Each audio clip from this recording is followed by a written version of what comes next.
In this video, we're going to learn while loops. So what do we need while loops for? We're going to use while loops to execute a piece of code as far as a certain condition is true. So let's create an example. Let's write a piece of code. So for example, we want to add to the JavaScript paragraph a number, using a variable.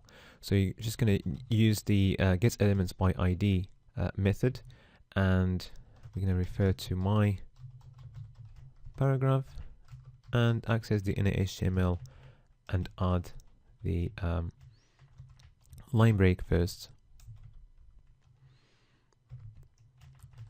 and the variable. So we will need to declare this variable here.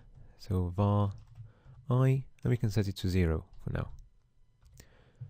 So let's say we would like to run this piece of code as far as I is less than 5. So we're going to need to use a while loop. So the syntax is pretty easy. We need the keyword while, and then between parentheses we're going to put the condition, and after that the piece of code is going to be between curly brackets. So the condition could be I is less than 5, for example. Okay, so if we run this, what's going to happen is that the condition is going to be tested, and then we will run the code every time the condition is true. So at the beginning, I is equal to 0, we're going to run the code, and we're going to add 0 to the paragraph. And then if we test again, I is still equal to 0, so nothing has changed. And then we're going to keep running this code in an endless way, and then the browser is going to crash.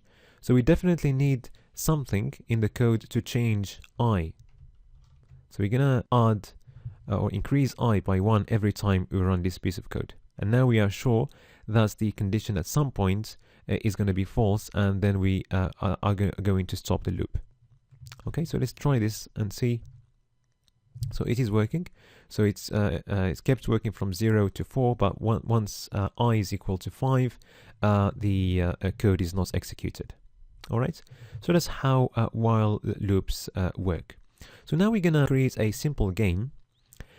Basically, we're gonna have a balance of $1,000, and we're gonna go to a store and randomly pick items from the store between with a price between $0 and $100.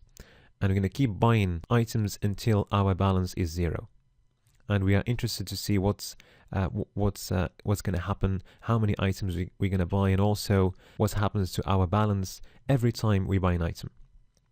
So we're going to define a variable balance, and we're going to set it to $1,000.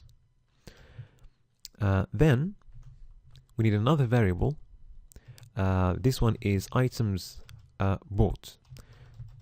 Okay, so this is referring to how many items we have bought so far. So at the beginning is going to be 0.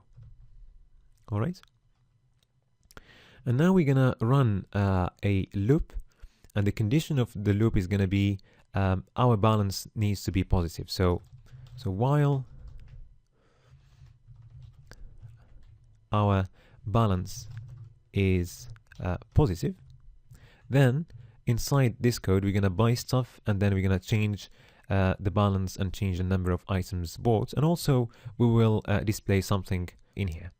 Okay, so first of all, we're going to need a second paragraph. Okay, and we're going to say current balance is $1,000 at the beginning. Okay, and let's give it an ID, balance. Okay, so while the balance is positive, we're going to pick up an item from the store with a price between 0 and 100. So we're going to define a variable item price,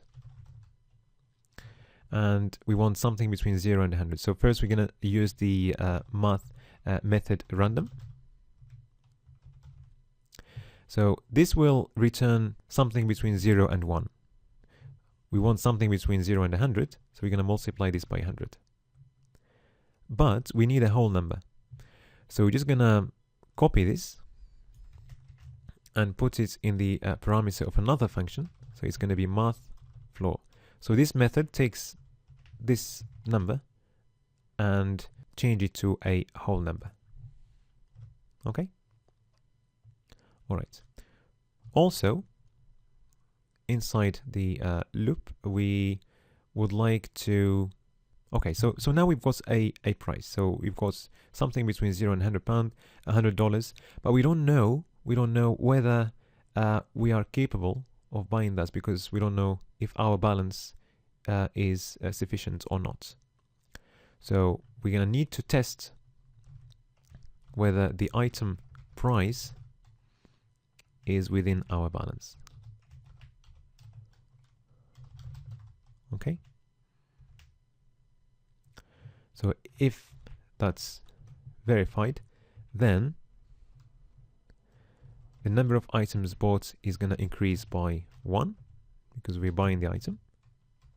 And also our balance is going to be reduced by the item price. Okay? And also, just to know what's going on, we're going to add to the balance paragraph, we're going to add some text showing the item price and the new balance. So we're going to use the getElementsById method, and we're accessing the inner HTML of the paragraph with ID balance, and we're adding a paragraph. Okay, so we're just going to say purchase amount in dollars, and we're going to need the variable item price for this. Okay, followed by a full stop, and then new balance in dollars as well, and we need the variable balance, and then a full stop and close paragraph.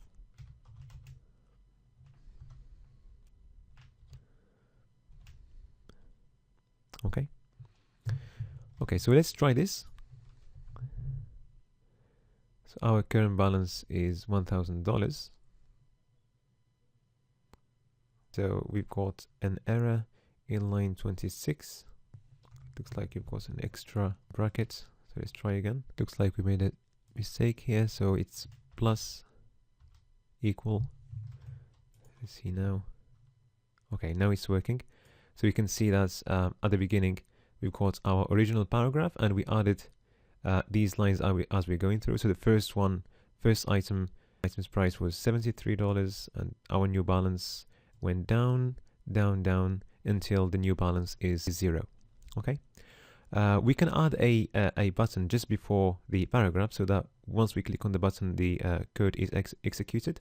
So let's do that. So let's just create a button there. Start, and we need the onClick property. Okay, and now we're going to need to use a function. So we're going to call it initiate game. And then we're going to define a function here and put all our code inside the function.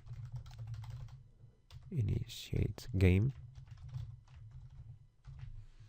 Okay.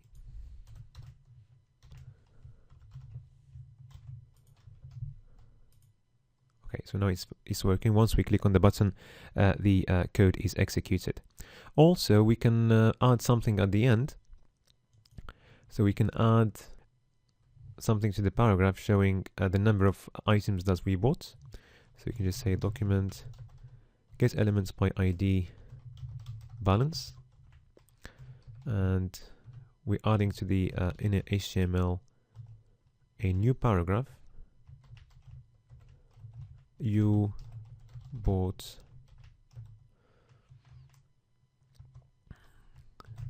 the number of items, so items bought plus items. and we close the paragraph.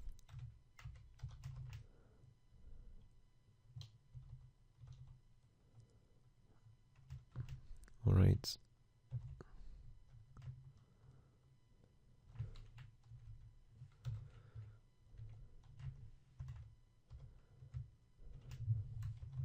Okay, let's try it now. Okay, we add an extra curly bracket there. Now it's working, and we can see that at the end we can see how many items we have bought. So 28 items. Let's refresh the page and run again. 36 items. Okay,